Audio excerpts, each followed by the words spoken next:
morning, class. Good morning. Okay, today we are going to actually have a lesson today again. And then before we begin, we are going to remind ourselves on what we did last lesson.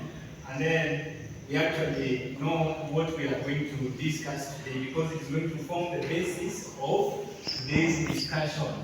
Last time we were talking about therapeutic diets, and we discussed to somewhere and we introduced something to do with the modification of these therapeutic diets, because we find out that when we are talking about therapeutic diets, we must modify these diets so that we can it can be patient based, because we know that when we are modifying a diet, it means we want to suit a certain condition or we want to treat a certain disease condition.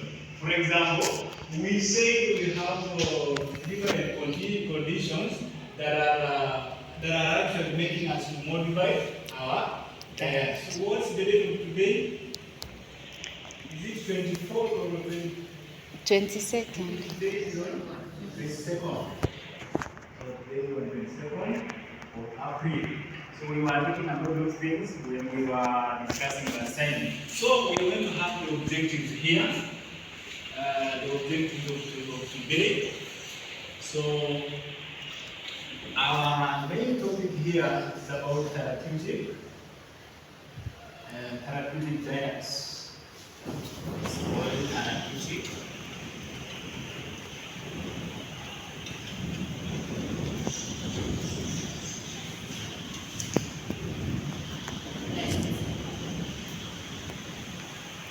So under this one, we're also going to cover diet modification.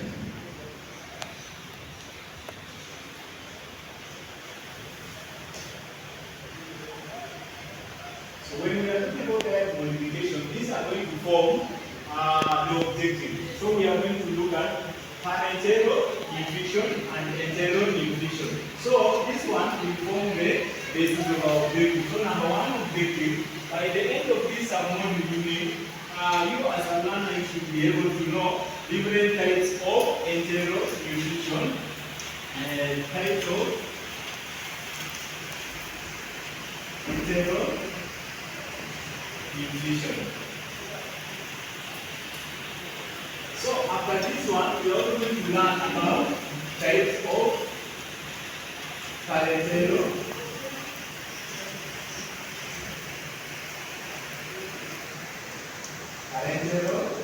nutrition. So once we have this one, we are also going to have, after we have acquired these objectives, we should also be able to know conditions that will result to administration of this type of diet. So conditions under which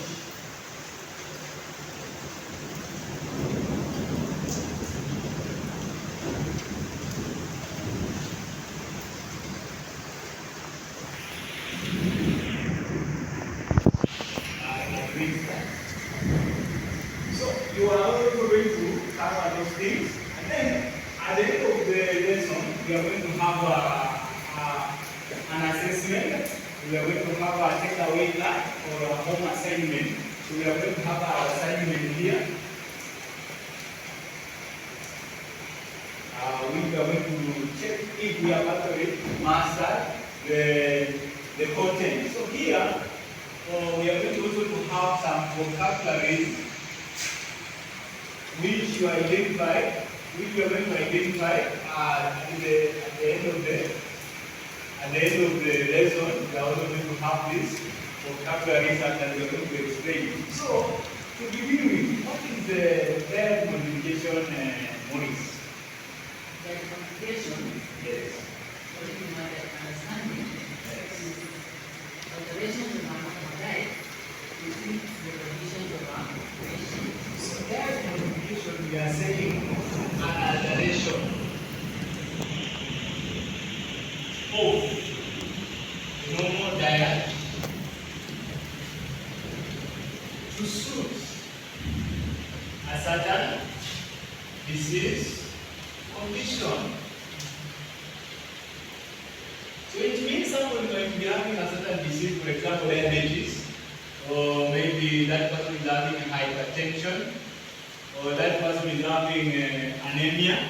So you find out that when you as a nutritionist or somebody who is working in that hospital setup, your client, you are going to work with him or her to come up with a diet that is going to suit that disease condition, so that you can actually do what? Counteract the proliferation of disease signs and symptoms, so that it's not going to be worse. You find out that thing. So after this one, we are also going to talk about parenteral nutrition. So what is parenteral nutrition? What is parenteral nutrition? So this is a type of feeding. So parenteral nutrition is a type of modified type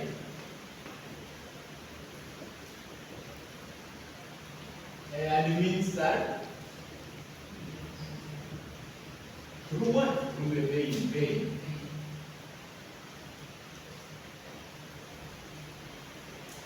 So you find out that maybe there is some circumstances under which that is going to make us actually prescribe this kind of diet to this patient. Maybe we have dysfunctional GIT, we are having this person in a coma, we want to pump in a lot of nutrients at that specific time so that we can meet the nutrition requirement at that time. So you find out that we are going to modify this one. The mode of feeding is one kind of principles in diet modification. So we are modifying the mode of feeding so that this person can actually gain the nutrients that he might have missed out through the oral intake.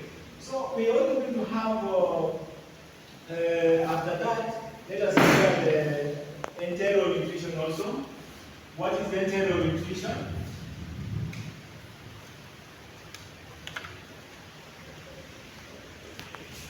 What is enteral nutrition?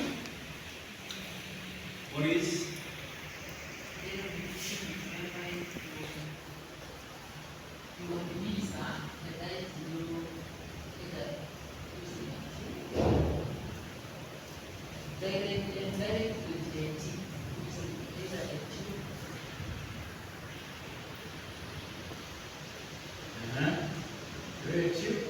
Direct to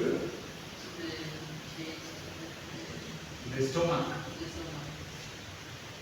So you find out that there is this kind of nutrition or type of nutrition whereby this patient may be having also dysfunctional GIT system, or is having oral thrush, or that person is in a coma, or that person have been in an operation, mostly major surgeries, maybe the thyroid glands were inflamed. So you find out that this kind of diet is going to do what?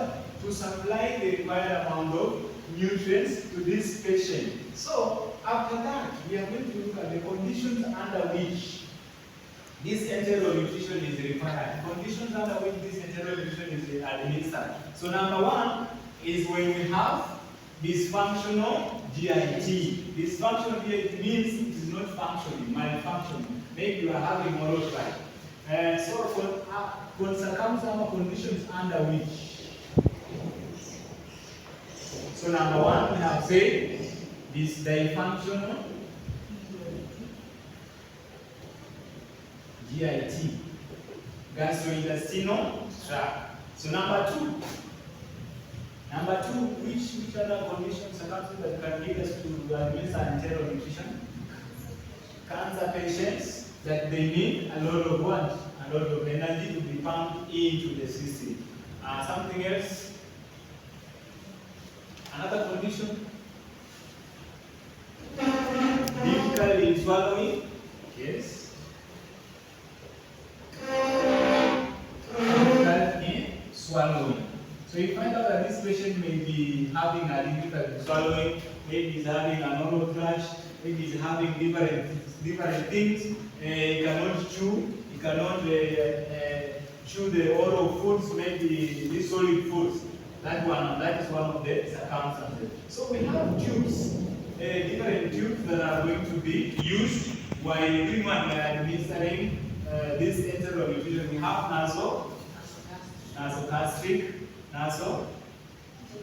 jejunal, another one, jejunostomy, another one.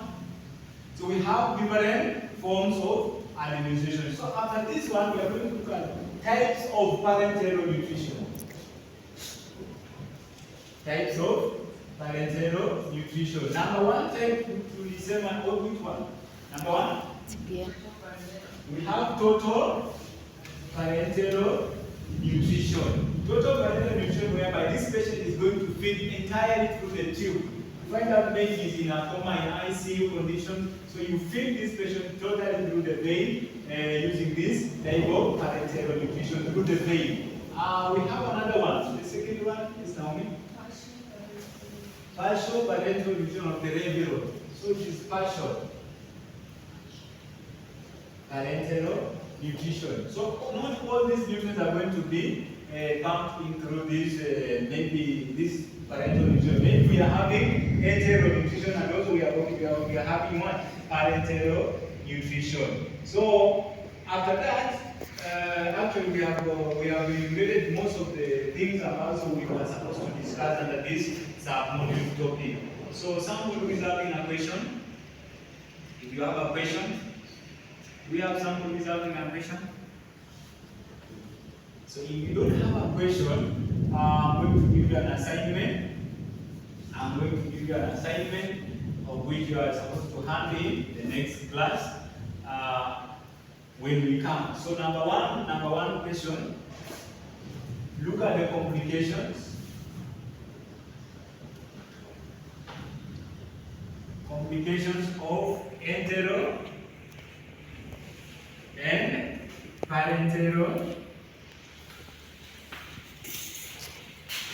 nutrition.